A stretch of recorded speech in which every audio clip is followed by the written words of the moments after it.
പുതിയൊരു വീഡിയോയിലേക്ക് എല്ലാവർക്കും ഒരിക്കൽ കൂടി സ്വാഗതം.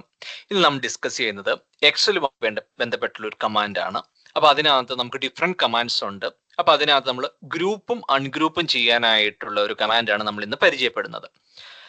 അപ്പൊ നമുക്ക് കാണാൻ സാധിക്കും, നമുക്ക് നമ്മുടെ എക്സൽ ഷീറ്റ് ഒക്കെ ഓപ്പൺ ആയിട്ട് വെച്ചിട്ടുണ്ട്. അതിനകത്തൊരു സാമ്പിൾ എക്സാമ്പിൾസും നമ്മൾ ഇതിനകത്ത് ആഡ് ചെയ്തിട്ടുണ്ട്.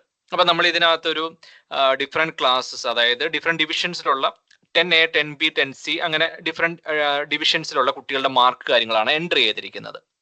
നമുക്ക് ഇതിനെ എങ്ങനെ ഗ്രൂപ്പ് ചെയ്യാം എന്നുള്ള ഒരു കേസാണ് ഇതിനകത്ത് നമ്മൾ കാണാൻ പോകുന്നത്. അപ്പൊ നമുക്ക് ഏറ്റവും ടോപ്പിൽ കുറെ ഓപ്ഷൻസ് ഉണ്ട്. അപ്പൊ അതിനകത്ത് നമ്മൾ ഡേറ്റ എന്ന് പറയുന്ന ഓപ്ഷൻ ക്ലിക്ക് ചെയ്യുക. അപ്പോൾ നമുക്ക് റൈറ്റ് സൈഡിൽ ഈ പറയുന്ന പോലെ ഗ്രൂപ്പും അതുപോലെ തന്നെ അൺഗ്രൂപ്പ് എന്ന് പറഞ്ഞ രണ്ട് ഓപ്ഷൻസ് നമുക്ക് കാണാൻ സാധിക്കും. അപ്പൊ നമ്മൾ ഈ പറയുന്ന പോലെ നമുക്ക് സെലക്ട് ചെയ്യേണ്ട അല്ലെങ്കിൽ ഗ്രൂപ്പ് ചെയ്യപ്പെടേണ്ട സെല്ലുകളെല്ലാം സെലക്ട് ചെയ്യുക. അതിനുശേഷം ഗ്രൂപ്പ് സെലക്ട് ചെയ്യുക. അപ്പൊ റോസ് എന്ന് പറയുന്ന ഒരു കമാൻഡ് വരും.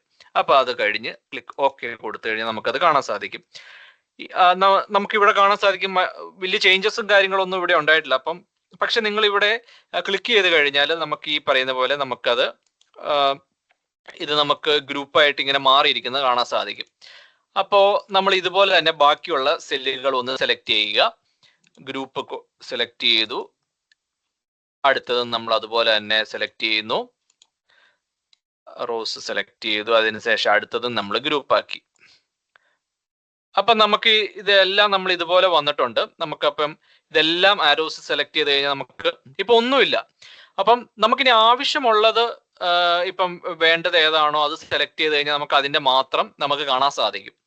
ഇനി അതുപോലെ തന്നെ നമുക്കിപ്പോൾ ഇവിടെ 1 2 എന്ന് പറഞ്ഞ രണ്ട് നമ്പേഴ്സ് ഉണ്ട്. നമ്മൾ 2 സെലക്ട് ചെയ്ത് കഴിഞ്ഞാൽ എല്ലാ ഡീറ്റെയിൽസും നമ്മൾ ഗ്രൂപ്പ് ചെയ്തിരിക്കുന്നതിന്റെ എല്ലാം നമുക്ക് ഇവിടെ കാണാൻ സാധിക്കും.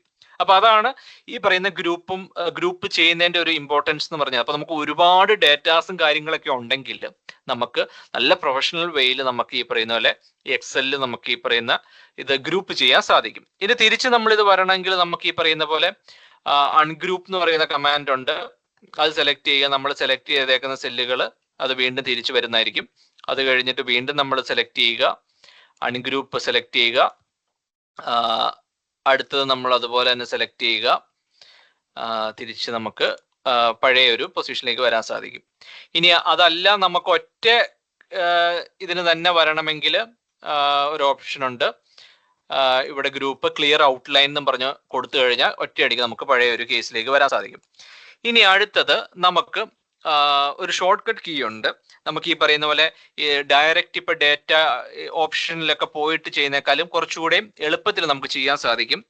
ഓൾട്ട് സെലക്ട് ചെയ്യുക, അതിനുശേഷം ഷിഫ്റ്റ്, അതിനുശേഷം നമുക്ക് ആരോസ് റൈറ്റ് ആരോ സെലക്ട് ചെയ്താലും മതി.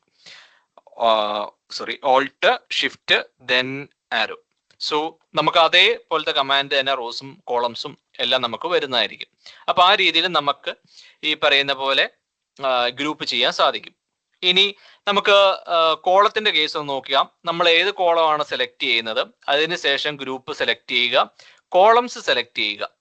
അപ്പൊ ആ കോളത്തിലുള്ളത് നമുക്ക് അതേപോലെ റോസ് എങ്ങനെയാണോ ചെയ്തത് അതേപോലെ തന്നെ നമുക്ക് ഇത് ഹൈഡ് ചെയ്യാൻ പറ്റും. മീൻസ് നമുക്ക് ഈ പറയുന്ന പോലെ ഈ ഒരു ഓപ്ഷനിൽ ക്ലിക്ക് ചെയ്ത് നമുക്ക് എക്സ്പാൻഡ് ചെയ്യാൻ സാധിക്കും. ഇനി തിരിച്ച് അൺഗ്രൂപ്പ് ചെയ്യണമെങ്കിൽ സെയിം പ്രോസസ്സ് തന്നെ അൺഗ്രൂപ്പ് കൊടുക്കുക. കോളംസ് റോസും കോളംസും അങ്ങോട്ടും ഇങ്ങോട്ടും കൊടുത്തു കഴിഞ്ഞാൽ നമുക്ക് ശരിയാക്കാൻ പറ്റും. അപ്പൊ ഇതാണ് ബേസിക്കലി പറഞ്ഞു കഴിഞ്ഞാൽ നമുക്ക് ഒരുപാട് ഡേറ്റാസ് കാര്യങ്ങളൊക്കെ ഉണ്ടെങ്കിൽ നമുക്ക് എൻറ്റർ ചെയ്യാനും അതുപോലെ തന്നെ നമുക്ക് വിഷ്വലൈസ് ചെയ്യാനും കുറച്ചുകൂടി ഈസി ആയിട്ട് നമുക്ക് ഈ ഒരു ഓപ്ഷൻ കൈകാര്യം ചെയ്യാൻ സാധിക്കും. അപ്പം ഈ ഇന്നത്തെ വീഡിയോയിൽ നമ്മൾ ഡിസ്കസ് ചെയ്തത് ഈ പറയുന്ന ഗ്രൂപ്പ് എന്ന് പറയുന്ന ഗ്രൂപ്പും അൺഗ്രൂപ്പും നമുക്ക് എക്സലിൽ എങ്ങനെ ഉപയോഗിക്കാം എന്നുള്ളതാണ്. സോ നമ്മൾ ഇത്രയും പറഞ്ഞുകൊണ്ട് ഇന്നത്തെ വീഡിയോ നമ്മൾ അവസാനിപ്പിക്കുകയാണ്. Thank you.